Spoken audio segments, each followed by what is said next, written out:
पति अभी नहा ही रहा था कि तभी फोन पर मैसेज टोन बजी। पत्नी मोबाइल के पास में ही खड़ी थी। उसका ध्यान फोन की तरफ गया। उसने सहज ही फोन उठाकर मैसेज पढ़ा। हे गुड मॉर्निंग डियर। किसी बेबी का मैसेज था। पत्नी सोच में पड़ जाती है कि अब यह बेबी कौन है। तब तक पति भी नहाकर बाहर आ चुका है। पत्नी उसे किसी बेबी का मैसेज आया है बताती है। पति मुस्कुरा देता है। फ़ोन उठाकर उस मैसेज का रिप्लाई करता है, हे बेबी हाउ आर यू, और अपने काम में लग जाता है। इस रिप्लाई को भी पढ़ती है। अब हर पल पत्नी के दिमाग में यही विचार कौंधता रहता है कि यह बेबी कौन है। शाम को पति घर आता है। पत्नी उससे पूछती है, यह बेबी कौन है। पति जवाब में सिर्फ मुस्कुरा देता है और फिर से अपने काम में लग जाता है। 2-3 दिन बीत जाते हैं। उन विचारों ने अभी तक पत्नी का पीछा नहीं छोड़ा था और फिर से पति के मोबाइल पर फिर एक बार बेबी का मैसेज आता है, आज तो मिलोगे कि नहीं, तुम्हारी बहुत याद आ रही है। इस मैसेज ने आग में घी का काम किया। पत्नी का शक और भी ज़्यादा पक्का हो गया।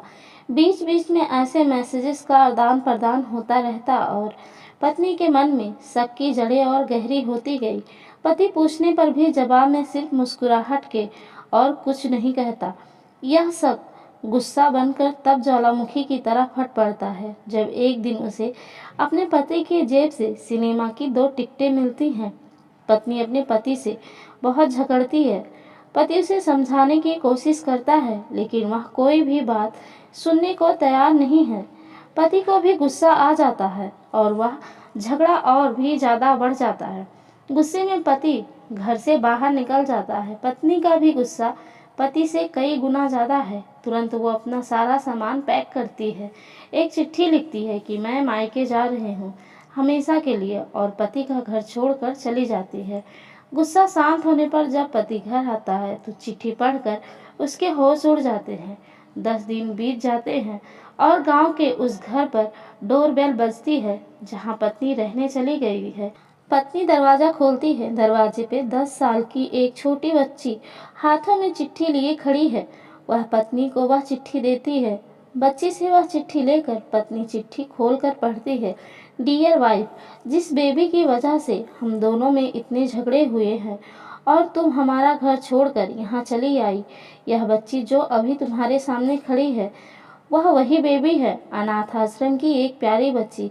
इसी के साथ मैं बातें करता था, सिनेमा जाता था।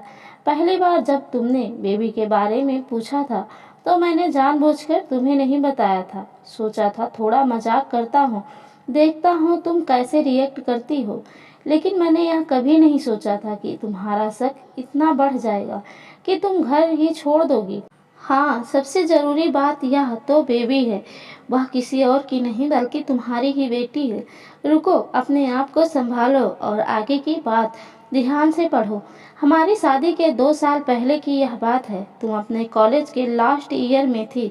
तुम्हारे प्रोफेसर ने नोट्स लेने के बहाने तुम्हें बुलाया था और तुम्हें चाय में नशीली दवा खिलाकर न करने वाला काम किया था। इसमें तुम्हारी कोई गलती नहीं थी, लेकिन कुदरत ने अपना काम किया और तुम्हारे पेट में इस बेबी को डाल दिया। काफ़ी प्रयास करने पर भी अबॉर्शन नहीं हुआ तो तुम्हारे घर वालों ने समाज के डर से तुम्हें 6 महीने तक घर में ही रखा। तुम्हारे पिताजी खुद एक डॉक्टर हैं, इसलिए यह बिन माँ का बच्चा बड़ी आसानी से बिना किसी को कानो कान खबर हुए इस दुनिया में आया। भविष्य में तुम्हारी शादीशुदा जिंदगी में कोई प्रॉब्लम ना हो, इसलिए तुम्हारे पिता ने इस बच्चे को गांव के एक अनाथ आश्रम में छोड़ दिया। यह बच्चा मतलब यही बेबी जो अभी तुम्हारे सामने खड़ी है। अगर तुम्हें अभी भी विश्वास नहीं हो रहा तो इस बच्ची के गाल का वो तिल देख लो जो शायद तुमने उसे आखिरी बार रोते हुए देखा होगा, या फिर अपने पिताजी से पूछ लो। पत्नी जल्दी से उस बच्ची को पास में लेकर उसके गालों का तिल देखती है। उसका मन भर आता है, उसकी आंखों में आंसू बह जाते हैं, लेकिन अभी भी चिट्ठी बाकी है, इसलिए वह आगे पढ़ती है। मुझे पता है अभी भी तुम्हारे मन में यह सवाल उठ रहा होगा कि यह सब मुझे कैसे पता। तुम्हें बता दूं कि यह सब तुम्हारे खुद के पिता ने ही अपने मन में उठ रहे पश्चाताप को शांत करने के लिए शादी के 1 महीने पहले मुझसे मिलकर सारी बात मुझे बताई थी। उन्होंने यह भी कहा था कि अगर मैं चाहूँ तो शादी से इनकार कर सकता हूँ। मैं स्वीकार किया, क्योंकि इस पूरी घटना में तुम्हारी कोई भी गलती नहीं थी और हमारी शादी हो गई।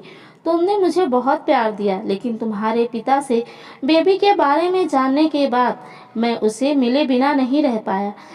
मैं बीच बीच में उससे मिलता था। उससे मिलना, उसके साथ समय बिताना मुझे अच्छा लगता था। कितनी प्यारी बच्ची, बिना किसी गलती के क्यों सजा भुगते। बस इसलिए मैं उसे थोड़ी सी खुशी देने की कोशिश करता था। बस मुझे इतना ही कहना था। अब अगर तुम फिर से अपने घर आकर मेरे साथ रहना चाहो, तब और सिर्फ तभी गैलरी में आ जाओ, तुम्हारा और सिर्फ तुम्हारा डियर पति। बिना एक क्षण की भी देरी के पत्नी दौड़कर गैलरी में पहुंची और रास्ते पर उसका पति एल खड़ा था।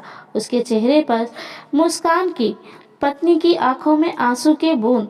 कारण कुछ भी हो, अपने दोनों के बीच में कभी भी थोड़ी सी भी जगह शंका को मत दो, क्योंकि दुनिया में हर बीमारी का इलाज है, लेकिन शक नाम की बीमारी का कोई इलाज नहीं है। मन शांत रखो, जो भी मन में आए एक दूसरे को बताओ। कहानी अच्छी लगी हो तो लाइक शेयर सब्सक्राइब करना ना भूलें। आप सबका बहुत बहुत धन्यवाद।